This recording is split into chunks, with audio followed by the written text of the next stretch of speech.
আমি আতিকুর রহমান আতিক। আমাদের পরিবারের সদস্য সংখ্যা ৫ জন। মা জৌসনা বেগম, বয়স ৪২ বছর, গৃহিণী। বাবা সাদিকুর, বয়স ৪৭, দোকানদার ও কৃষক।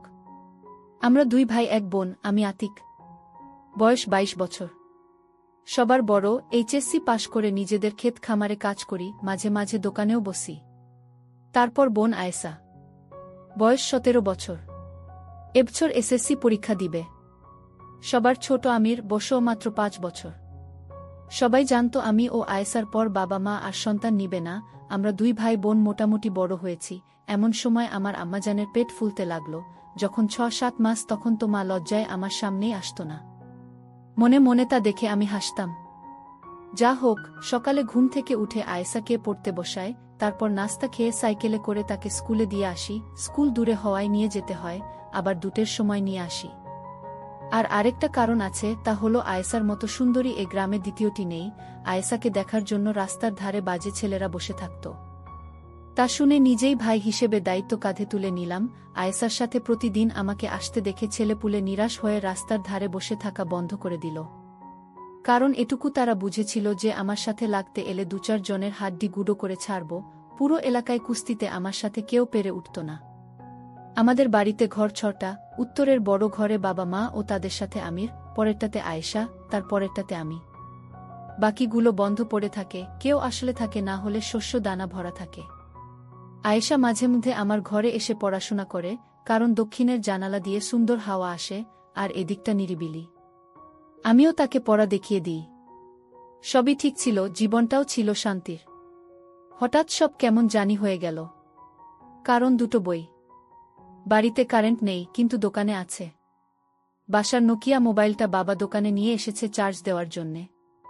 দুপুরে আমি দোকানে আসলে বলে, কি হয়েছে দেখতো আতিক, চার্জ হয় না কেন? আমি কতক্ষণ ট্রাই করেও কাজ হলো না। আব্বা তুমি দোকানে আরেকটু থাকো, স্টেশনের উপাশে মেকারের দোকান থেকে ঠিক করে নিয়ে আসছি। আচ্ছা বাবা, যা। সাইকেল মেরে স্টেশনের ভিতর দিয়ে যাচ্ছি, সামনে ট্রেন দাঁড়িয়ে আছে দেখে ওপারে যেতে পারছি না। মানুষের ঠেলাঠেলি দেখে স্টেশনের কোণার দিকে সরে গেলাম। লোহার পিলারের সাথে সাইকেল খাড়া করে দাঁড়িয়ে আছি। বাম পাশে দেখি এক মুরব্বি পলিথিন বিছিয়ে সামনে কতগুলো বই খবরের কাগজ ছড়িয়ে বসে আছে। কর্নেগির লেক বড় যদি হতে চাও, বইটা দেখে বসে পড়লাম। হাতে নিয়ে উল্টে পাল্টে দেখছি মুরব্বি এক মনে খবরের কাগজ পড়ছে। আরেক সারিতে কয়েকটা বই উল্টো করে রাখা আছে। হাত বাড়িয়ে একটা তুলে নিলাম। সোজা করতেই মলাটে এক সেট মেয়ের ছবি, নাম অবিসার, লেখক রসমা। রেখে দিতে গিয়ে কি মনে করে একটা পৃষ্ঠা ওল্টাতেই সূচিপত্র। আজব নামগুলো। সূচিপত্র পড়েই আমার হাত পা কাঁপতে লাগল। তাড়াতাড়ি রেখে দিয়ে উঠে দাঁড়ালাম। মুরব্বি পেপার রেখে চাইল, লাগবে না কি? না চাচা। আরে নাও নাও, লজ্জা পাচ্ছ কেন? মাত্র ২০ টাকা।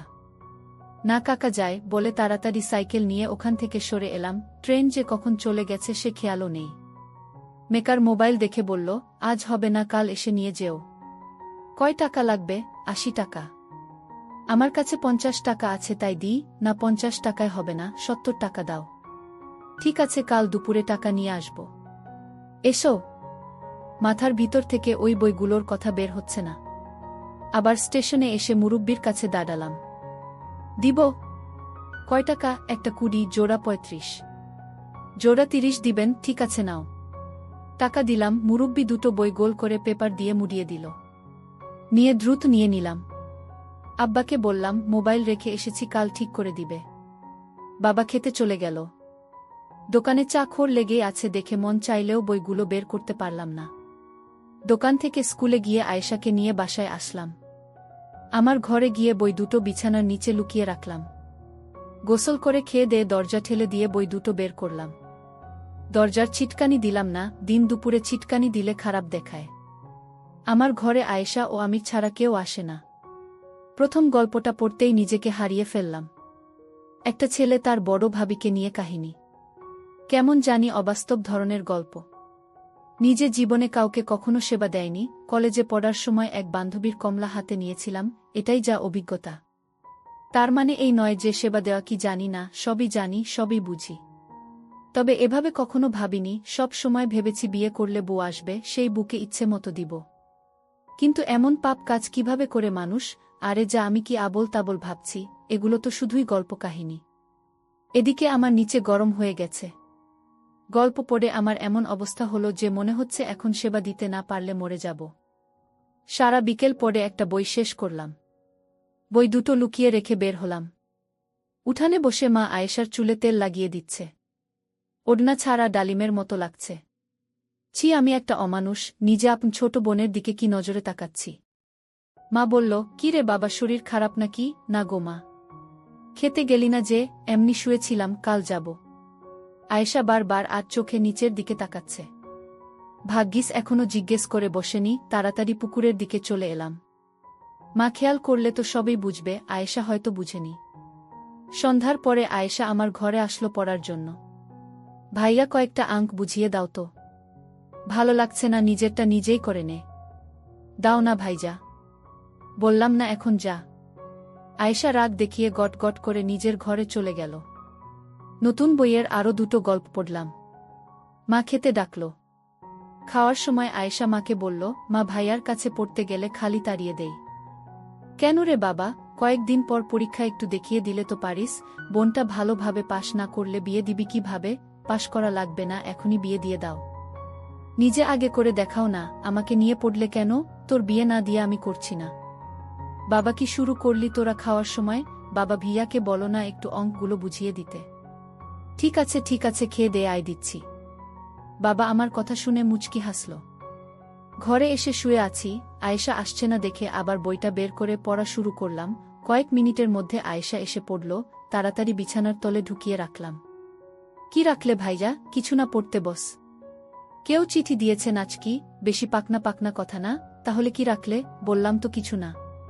চেয়ার টেনে বসলাম, কয়েকটা অঙ্ক কষে দিয়ে তাকেও কয়টা করতে বললাম। আয়েশা নিচু হয়ে লিখছে, ওড়না ঝুলছে, কিছুটা দেখা যাচ্ছে।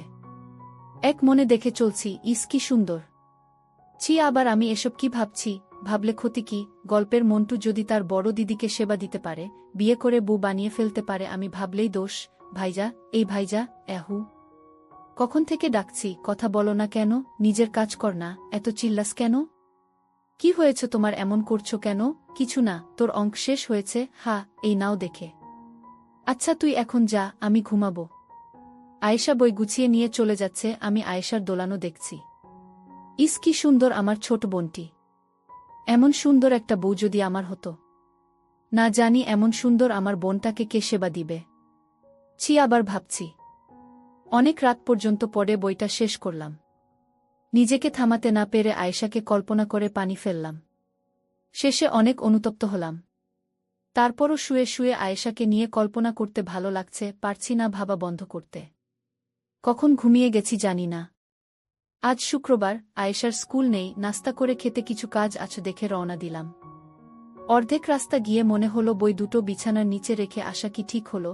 বিছানা ঝাড়া দিতে গিয়ে যদি মা বা আয়েশা পেয়ে যায়, এতদূর এসে ঘুরে যাওয়া সম্ভব না আর। কাজ শেষ করে বাড়ি আসতে আসতে 3টা বেজে গেল। গোসল করে খাওয়া দাওয়া করে ঘরে আসলাম। বিছানার চাদর চেঞ্জ করেছে, সুন্দর করে ঘর গোছানো, এটা আয়েশার কাজ। ও ঘর এলোমেলো দেখলেই গোছাতে শুরু করে। দরজা ঠেলে দিয়ে বিছানা উল্টিয়ে দেখি বই দুটো আছে, কিন্তু আমি যেভাবে রেখেছিলাম সেভাবে নেই। তার মানে আয়েশা দেখেছে। পড়েছে কি? পড়ে থাকলে আমাকে খারাপ ভাববে, বাবা মাকে কি বলে দিবে? ইস কি হবে এখন? ভাইজা। এই ভাইয়া করতে করতে ঘরে এলো আয়েশা। হা বল।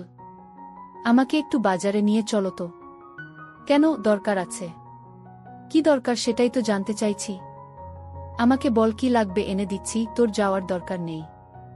না, তোমাকে বলতে পারবো না, তুমি নিয়ে চলো। ঠিক আছে চল।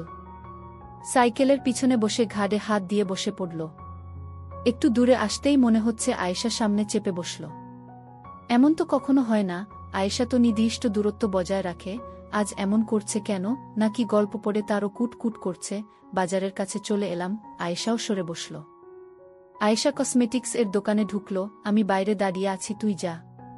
তুমিও এসো, দোকানদারটা আমাকে ঠকায়। আচ্ছা চল। কয়টা সিটি গোল্ডের চুড়ি, কানের দুলা, টিপ, ফিতে কিনল। তারপরও এদিক ওদিক চাইছে দেখে, কি রে আর কিছু লাগবে? হা, তুমি বাইরে যাও। আমি থাকলে সমস্যা কি? সমস্যা কিছু না, শরম লাগে। হয়েছে হয়েছে, আর শরম করা লাগবে না, তাড়াতাড়ি নে, সন্ধ্যা হয়ে এলো। আয়েশা দোকানদারকে ইশারা করল। কত? ৩২। দোকানদার আমাদের সামনে বেশ কয়েকটা বের করে দিল। এতক্ষণে বুঝলাম আয়েশা এজন্য লজ্জা পাচ্ছে। আরে পাগলি, লজ্জার কি আছে এতে, নেনে যেটা পছন্দ হয়। আয়েশা লজ্জার হাসি হেসে গোলাপি একটা নিল। একটাই নিবি? আয়েশা মাথা নিচু করে আস্তে করে বলল, হ্যাঁ। একটাতে কেমন করে হয়, গোসল করলে তো আরেকটা লাগবে। আরেকটা নিয়ে নে। আয়েশা মাথা তুলে না দেখে আমি একটা লাল কালারের পছন্দ করে প্যাকেট করে দিতে বললাম। আর কিছু? তুমি যাও না বাইরে।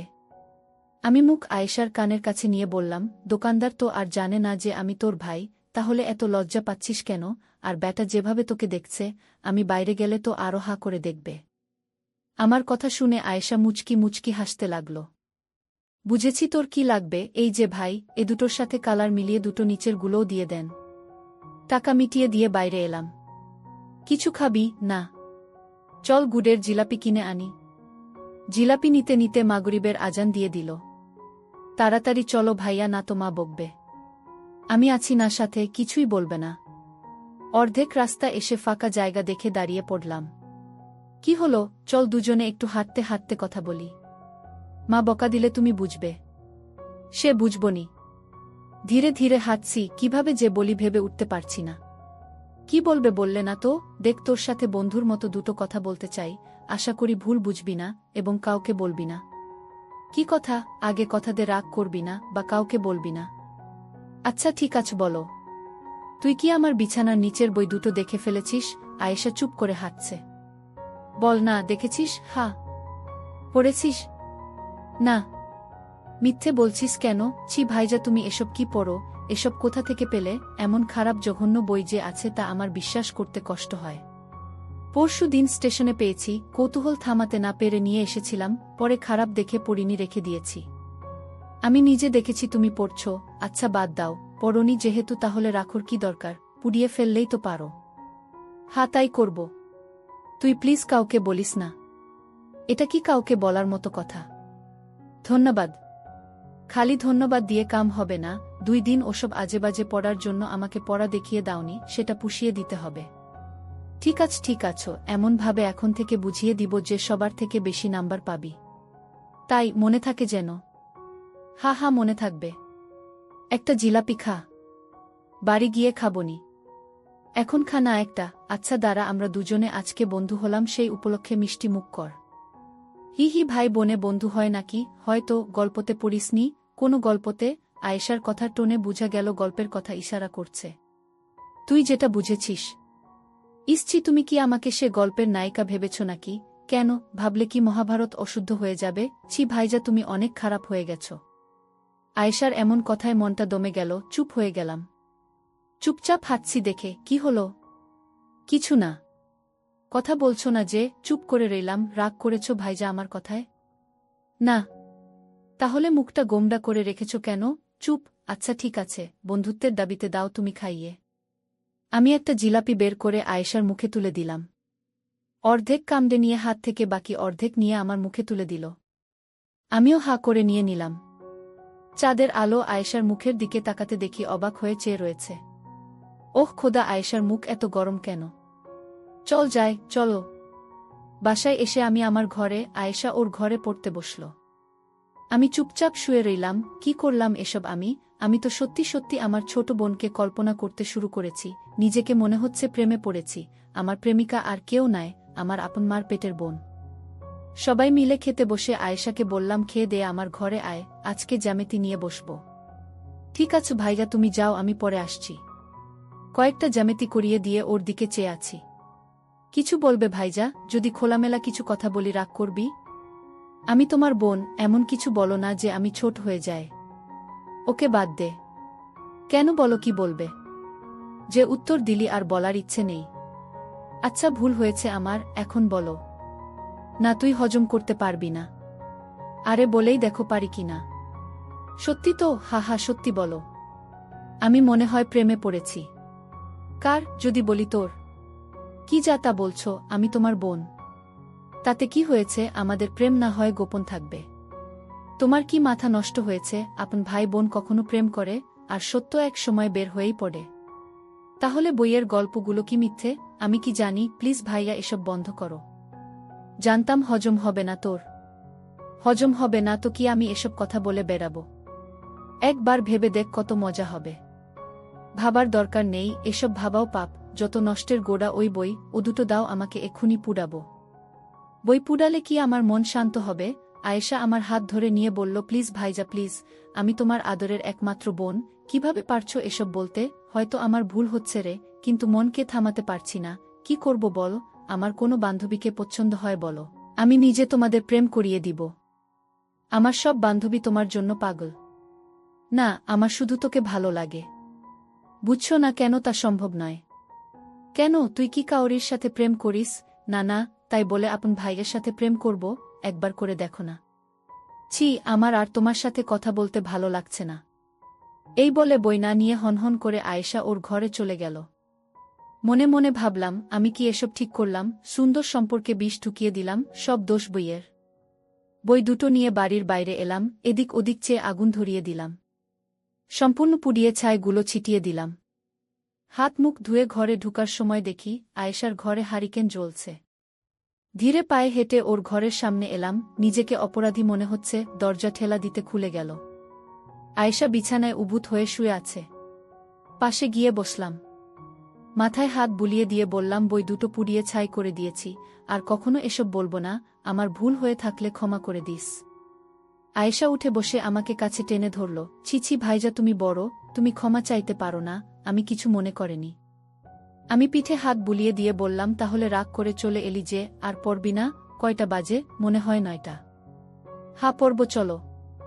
হাত ধরে নিয়ে এসে চেয়ারে বসিয়ে দিলাম। দেখ আয়েশা, চামড়ার মুখ দিয়ে যা বলে ফেলেছি তা তো ফিরিয়ে নিতে পারবো না, তবে কথা দিলাম আর কখনো তোকে লজ্জায় ফেলব না। আবার শুরু করলে? বললাম তো আমি কিছু মনে করিনি। ঠিক আছে, পড়তে শুরু কর। না, আজ আর পড়ব না। তাহলে কি করবি? তোমার সাথে গল্প করব। কি গল্প? হিহি, কথা বলছি, এসবই তো গল্প। হা হা, তুমি বই দুটো পুড়ালে কেন? পুড়াবো না তো কি করব? ইস, আমার একটা পড়া হলো না। আমি অবাক, তার মানে তুই একটা পড়েছিস? হা, একটা। কোনটা? অভিসার। হা হা, মিস করে দিয়েছিস, পরেরটা আরও দারুণ ছিল। সূচিগুলো বলো একটু। না বলবো না, অনেক খারাপ। কত খারাপ তা তো একটা পড়েই বুঝেছি, বলো না একটু। জেনে কি করবি? মন চাচ্ছে জানতে। লজ্জা পাবি না তো? আমাদের মাঝে কি আর তা অবশিষ্ট আছে? আছে তো?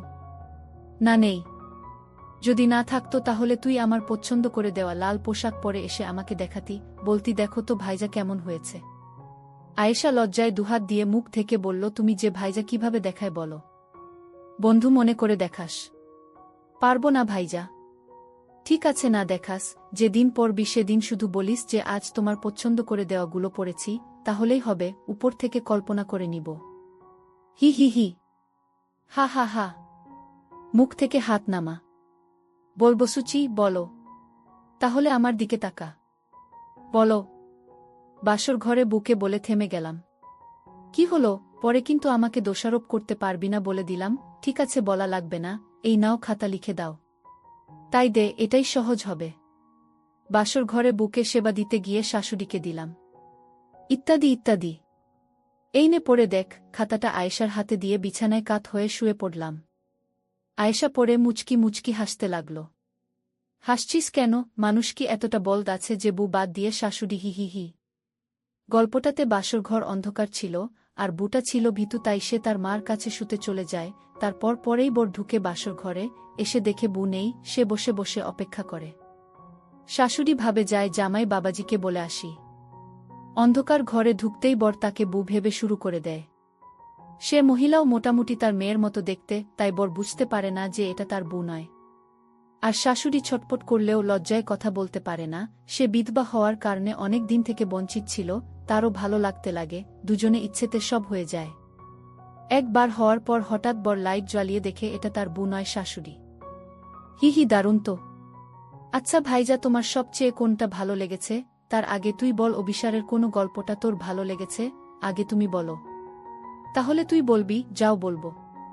একটা নয়, দুটো খুব ভালো লেগেছে। বড়দির অন্যরকম ভালোবাসা ও আমার কল্পনার জগৎ। একটু বলো না শুনি। আগে তোরটা বল। মামির কার্যক্রম। আমার মনে হয় না ওটাতে সবচেয়ে সুন্দর গল্প ছিল বনবু। আমার কাছে যেটা ভালো লেগেছে সেটা বলেছি। আচ্ছা এখানে আয়, আমার পাশে বস। আয়েশা উঠে এসে আমার পাশে বসল। মন চাইলে একটু শুতে পারিস। না, তুমি বলো তো। মনে হয় না ঠিক মতো বলতে পারবো, বুঝতেই তো পারছিস ভাষাগুলো কেমন। সেগুলো বাদ দিয়ে বলো। এক কাজ করলে হয় না, আমি রাতে লিখে রাখবো, তুই কাল পড়ে নিবি। হই, কিন্তু এখন আমার জানতে ইচ্ছে করছে। ওকে, তোকে সব খোলামেলা বলবো, একটা শর্তে। কি? তুই ওগুলো পরে একবার আমাকে দেখাবি। আমি কখনো দেখিনি তো, তাই ভীষণ মন চাইছে। জানি লজ্জা পাবি। 1 সেকেন্ড দেখে আমি হারিকেন বন্ধ করে দিব। কদ দিলাম। মরে যাব ভাইজা। ঠিক আছে, লাগবে না। হারিকেনটা বন্ধ করে এখানে শুয়ে যা, আমি শোনাচ্ছি। মা বাবা যদি আসে? আসবে না, আর আসলে আসবে, সমস্যা নেই। হারিকেন নিভিয়ে দিয়ে আমার পাশে শুয়ে পড়ল। আয়েশা আমার হাতে মাথা দিয়ে শুয়ে আছে। আমি যতটা পারি ভদ্র ভাষায় ভাই বোনের প্রেমের গল্পটা বলছি। আয়েশার গরম নিঃশ্বাস আমার মুখে পড়ছে, আমারও একই অবস্থা। নিজেকে আর থামাতে পারলাম না, উপর উঠে গেলাম। কাজ সেরে আয়েশা ঘরে চলে গেল। আজ কিছুতেই আর ঘুম আসবে না। ছোট্ট টেবিল ঘড়িতে 11টার ঘণ্টা দিল। আজ পাড়া গায়ে এটাই গভীর রাত। কি এক সুখের আবেশে ঘুম আসছে না। এমন তো কখনো হয় না। স্বপ্ন এসে ধরা দিয়েছে আজ। দরজায় কিচকিচ শব্দ হল। চেয়ে দেখি আয়েশা দাঁড়িয়ে আছে। আমার মন বলছিল ও আসবে, তাই ছিটকানি লাগায়নি। বিছানায় উঠে বসলাম। আয়েশা দরজা ভিডিয়ে দিয়ে আমার সামনে এসে দাঁড়াল। খাট থেকে পা নামিয়ে বসে রয়েছি। আবার এলি যে? ভালো লাগছিল না? কেন জানি না, এখন ভালো লাগছে। হারিকেন জ্বালাবো? না। আমাকে শুইয়ে দিয়ে আমার উপর উঠে গেল। মার দূরসম্পর্কের ভাই মারা যাওয়াতে পরের দিন বাবা মা আমি সেখানে গেল। আয়েশার সামনে পরীক্ষা দেখে বাহানা দেখাল। বাবা মা 2 দিন আসেনি। আয়েশাও এই 2 দিন স্কুলে যায়নি। দুভাই বোন একে অপরকে খুঁটিয়ে খুঁটিয়ে দেখে সুখের জোয়ারে ভেসেছি। একদিন সেবা দিতে দিতে প্রায় তাল হয়ে গেছি। হঠাৎ মায়ের কান্না শুনে হুঁশ ফিরে।